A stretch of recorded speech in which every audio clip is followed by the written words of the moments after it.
Thank you, Mr. Chairman, for having this hearing. I want to thank all the witnesses for being here and providing your insight.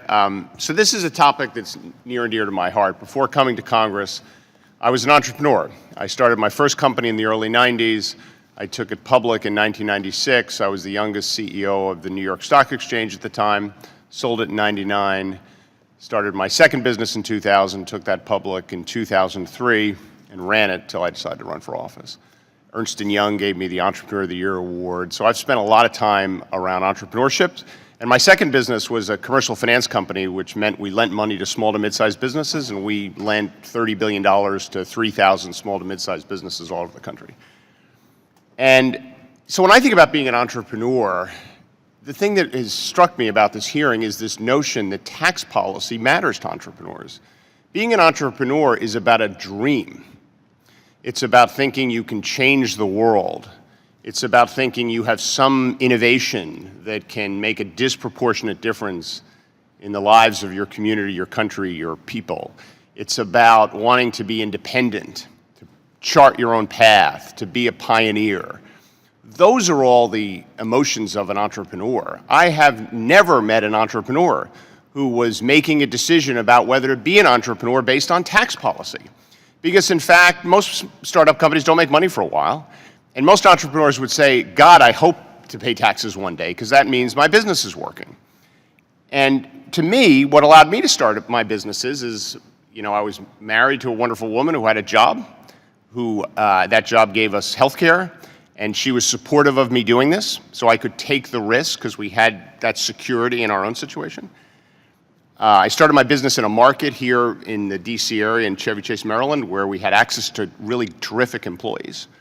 And that allowed me to raise capital because I had an idea, a plan, I was able to go do it, I was able to get a team, and I went around the country and pitched people to give me money, which in the early 90s was hard.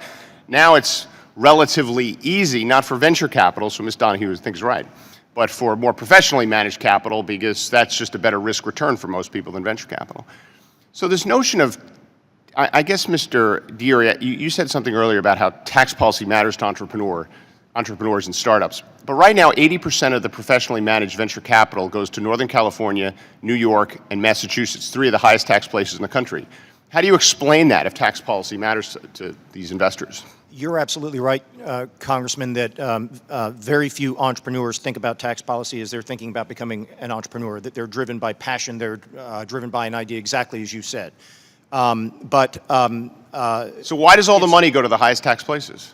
Well, because in talking about the importance of tax policy, I certainly don't mean to say it is the silver bullet issue. It is the most important issue. It is the dispositive issue. Right. It's relevant. It's important. How do I know? The most important issue, taking back my time, the most important issue is creating that environment where people actually go want to start a business. I agree. So, I mean, if you had to make a choice, and you have to answer the question based on my choice, you could either cut the estate tax or increase investments in research and development. What would you choose to create more entrepreneurs? I would do the latter. Invest in research and development. Yes. Mr. Hodge, if you had a choice, which was to lower the tax rates on wealthy individuals, thank you for that honest answer, Mr. Ray, lower the tax rates on wealthy individuals, or do something like allow people with unrealized capital gains to sell those positions and defer paying their capital gains tax for 10 years if they invest that money in parts of the country that have very little economic growth, some of the regions that Ms. Donahue's advocating for, which would you choose? Those were your only two choices. I don't agree with using the tax code to try to micromanage people's investment decisions. So you don't think it's important to create policies, because really what's happened in this country is... No, I don't... Let me finish my time. You don't believe in policies that actually help put intellectual capital and real capital in parts of our country that have been hollowed out based on changes in our economy. To create more entrepreneurs like Mr. Arnsmeyer, if I'm pronouncing that right, because you sound like a great entrepreneur, sir. Yeah, you don't think that's a role of tax policy? We've tried things like enterprise zones for decades, and they've had limited effect. And I think we ought to reconsider those policies. Ms. Donahue, do you think it would be useful to have policies that get capital flowing to parts of the, like Ohio, where you're trying to actually get investment capital? I do. Brilliance is not concentrated in 3 states in the United States, right. But capital is. So and we got to do something about that problem.